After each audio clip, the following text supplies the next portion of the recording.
Nous sommes à la fin de l'été 1921. Père Louis Mainviel, bonjour. Bonjour, Père Étienne Michelin. Dans quelques jours, Henri Grialou retournera au grand séminaire de Rodez. Il sait qu'il va devoir mettre sa maman au courant de sa décision d'entrer au Carmel, et donc de la quitter. Un moment particulièrement important, nous vous remercions d'avance de nous le faire découvrir. De tout l'été 1921, Henri Grialou n'a rien dit de sa vocation à sa mère et à sa sœur Berthe. Nous arrivons donc à la fin des grandes vacances. Il est préoccupé. Il ne sait pas comment sa mère va réagir. Nous avons déjà évoqué le lien très fort qui unit Henri et sa mère. En fait, avant la naissance d'Henri, il s'est passé un événement qui a beaucoup marqué Madame Grialou. C'était à Tarbes, peu après la naissance de Marius, le premier enfant. Marius ne se fortifiait pas et les parents ne savaient pas à quelle nourrice le confier. Ils étaient inquiets. Et c'est alors qu'un certain Jannou, dont on ignore tout, a fait cette prophétie étonnante.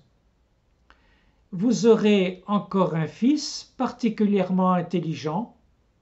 On parlera de lui d'un bout de la France à l'autre. Il voyagera, il traversera les mers. Une recommandation, n'entravez pas ses projets. Ça ressemble un peu à un épisode de la légende dorée.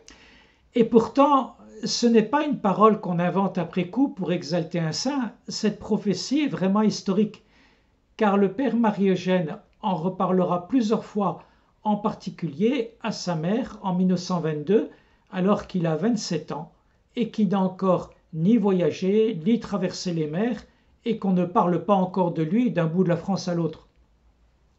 Donc cette prédiction a été prononcée à peu près 5 ans avant la naissance d'Henri. Oui.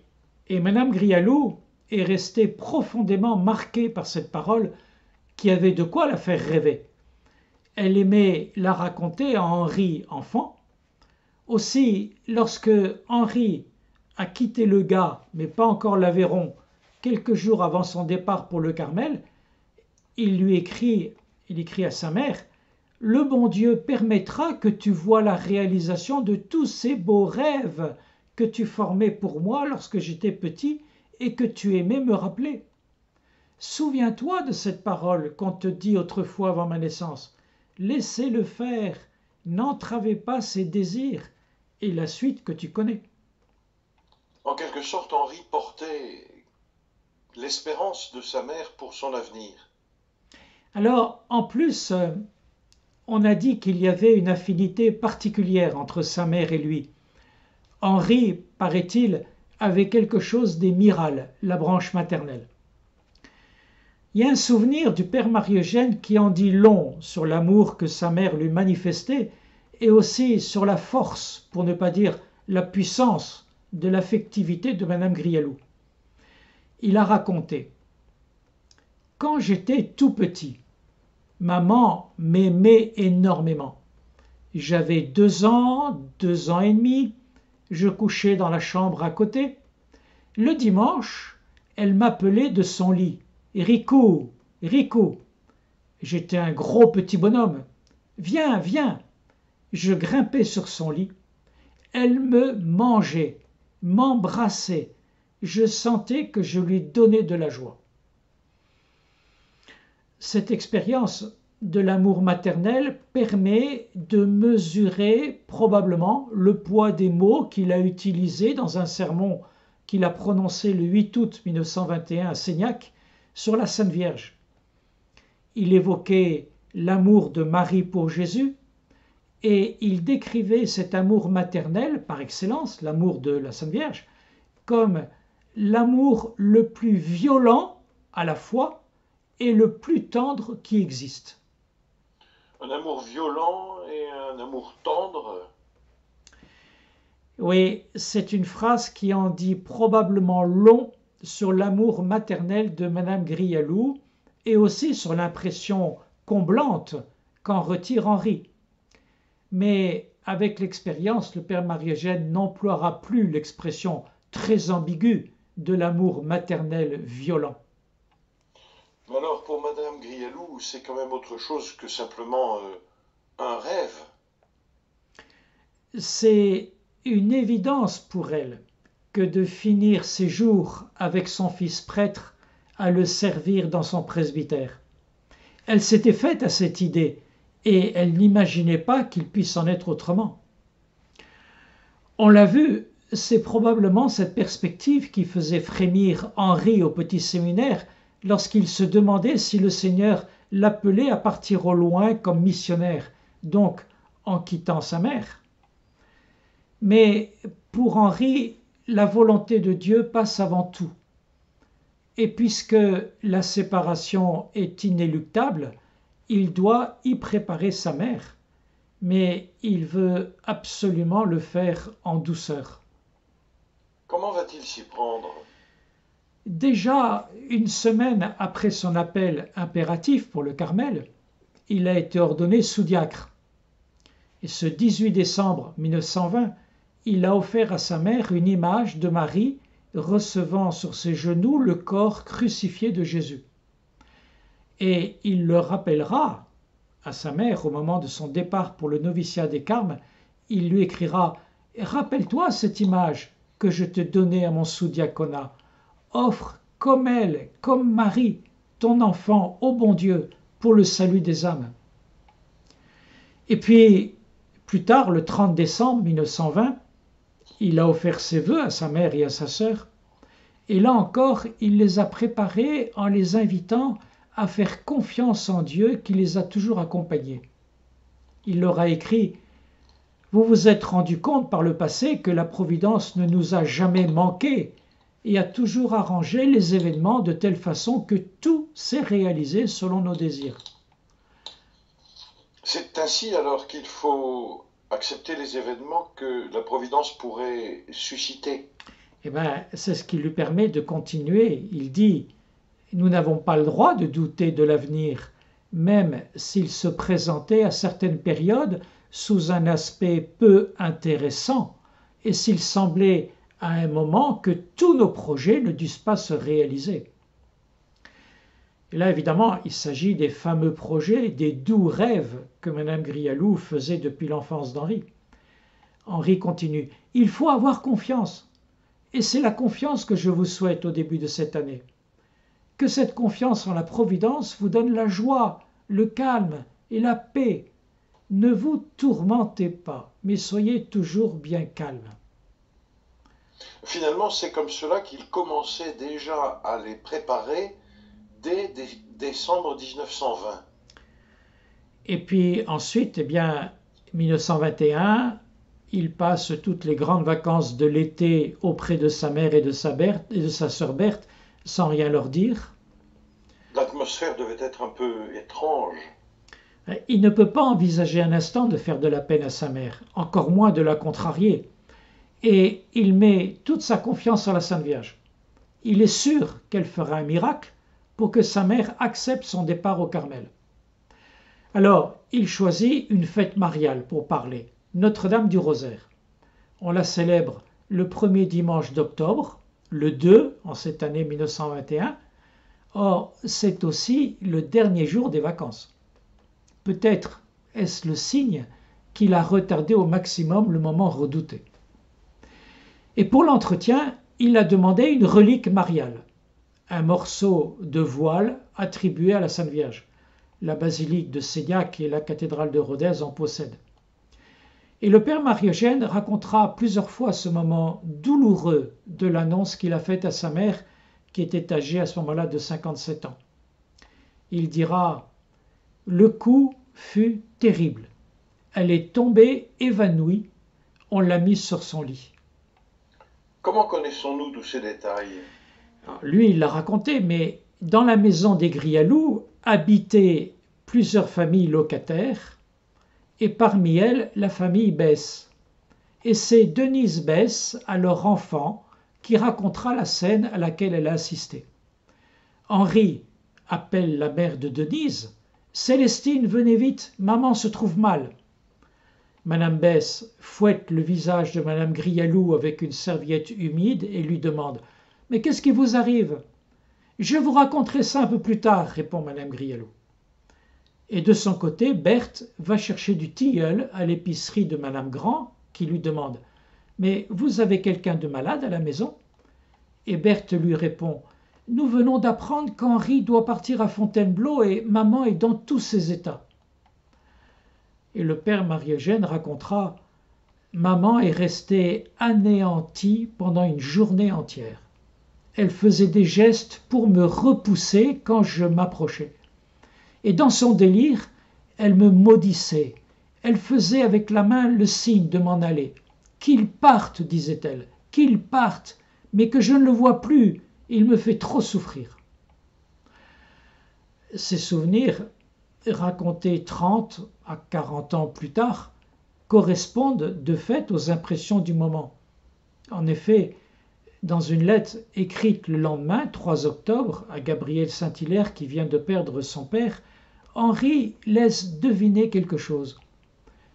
Maman est pour le moment au lit, assez fatiguée, et je n'ai pas osé lui annoncer cette triste nouvelle pour ne pas la troubler, mais je le ferai dès que ce sera possible. Et puis, 3 mois plus tard, Henri écrit de nouveau à Gabriel: J'avais annoncé à maman mes projets, et cela l'avait complètement abattue. Pendant quelques jours, elle resta si profondément affectée qu'elle ne se levait pas et était sans force.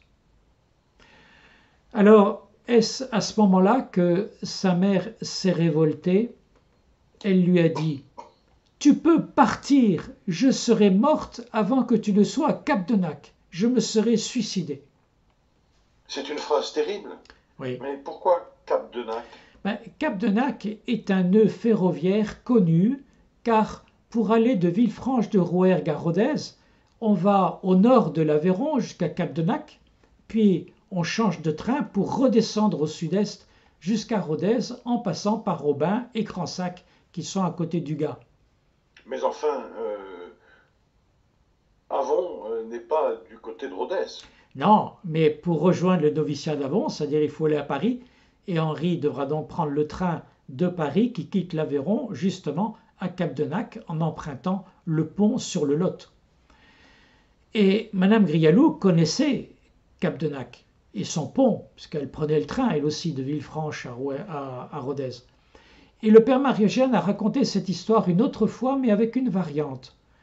Elle avait menacé de se jeter du haut du pont de Cap-de-Nac.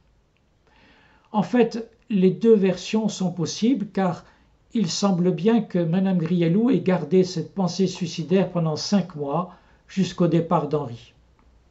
Si je comprends bien, on est le 2 octobre, donc la rentrée au grand séminaire est juste le lendemain. Ben oui, il devait partir. Et devant cette situation dramatique, il préfère repousser justement au lendemain sa rentrée au séminaire. Et donc le lendemain matin, 3 octobre, avant de partir, il dit: Je suis allé à la messe au Gard, et dans la sacristie, devant le curé, j'ai pleuré. Jamais je ne pourrai plus aimer une femme. Maman me préférait et j'étais tout pour elle, cependant. Le voilà donc très seul. C'est une confidence révélatrice. Sa souffrance est si profonde qu'il ne tient même pas compte d'un autre grand amour filial qu'il éprouve pour mère Marie-Eugène du Sacré-Cœur, la prieure du Carmel de Rodez, dont il prendra le nom, il s'appellera Père Marie-Eugène à cause d'elle. Mais cet amour sera aussi purifié à son tour lorsque le temps viendra. Donc la souffrance d'Henri est profonde. Et 3 mois plus tard, il écrira à Gabriel Saint-Hilaire: C'était la tristesse de tous côtés pour moi, une tristesse qui ne pouvait pas s'exprimer. Tristesse, dans nos vies, cela provoque souvent un réflexe de repliement sur nous-mêmes. Et justement, Henri, lui, ne se replie pas sur lui et il trouve le dégagement nécessaire pour offrir sa souffrance pour le repos de l'âme du père de Gabriel. Donc, le lundi 3 octobre 1921, il rentre au séminaire où il ne dit rien. Et il a confié beaucoup plus tard: J'étais brisé. Dans la bouche d'un homme comme lui, formé à la rude école de la pauvreté puis de la guerre, cette expression fait presque peur. Oui, c'est rude. Et il prend son cahier personnel et il écrit quelques réflexions. La première est une citation du prophète Jérémie au chapitre 2 qui révèle combien il est conscient que c'est le Seigneur qui le veut au Carmel pour le combler. Jérémie dit, et il écrit ça, « Je vous ai fait entrer dans la terre du Carmel pour vous nourrir de tous ses fruits et de ce qu'elle a de meilleur. » Et pour introduire cette citation, il a mis pour titre « Carmel, terre d'élection ». Mais on le sait, réaliser cette vocation ne se fait pas sans une souffrance aiguë, et il veut la porter comme Jésus. Aussi recopie-t-il le texte d'Isaïe sur le serviteur souffrant au chapitre 53, Isaïe qui dit « Il est offert parce qu'il l'a voulu lui-même, et il n'ouvrit pas la bouche. Comme une brebis conduite à l'abattoir, et comme un agneau entre les mains de ses tondeurs, il se taisait. » Et Henri fait un commentaire de cette citation en l'introduisant avec le titre « Attitude dans la souffrance ». Cette description de l'attitude de notre Seigneur pendant la Passion, écrit-il, nous fournit un exemple de ce que doit être notre attitude dans la souffrance. Nous devons d'abord nous offrir pour la souffrance. Il est offert parce qu'il l'a voulu lui-même. Cela en augmente considérablement la valeur. Et puis, s'offrir, c'est une disposition qu'on trouve tout au long de la vie du Père Marie-Eugène. C'est quand même très impressionnant pour un homme de 27 ans, oui. cette réaction, le fait qu'il assume comme cela la réalité de la souffrance, finalement sous toutes ses formes. C'était le premier aspect dont vous vouliez nous parler. Quel est le second ? Alors, toujours avec la parole d'Isaïe sur le serviteur souffrant, il souligne que c'est le silence qu'il faut pour cacher sa souffrance. Et donc, il écrit ensuite et surtout avoir une attitude résignée, presque indifférente, comme une brebis conduite à l'abattoir. Ne pas se plaindre, ne pas crier, souffrir sans importuner Dieu et nos voisins des cris de notre douleur. On imagine ce que ça peut signifier. Comme un agneau entre les mains de ses tondeurs. Il y a là tout le secret du véritable amour de Jésus, de la joie. C'est la marque du véritable abandon à Jésus, à sa grande miséricorde. Une souffrance très aiguë, donc, oui. Qui j'imagine a envahi tout son être.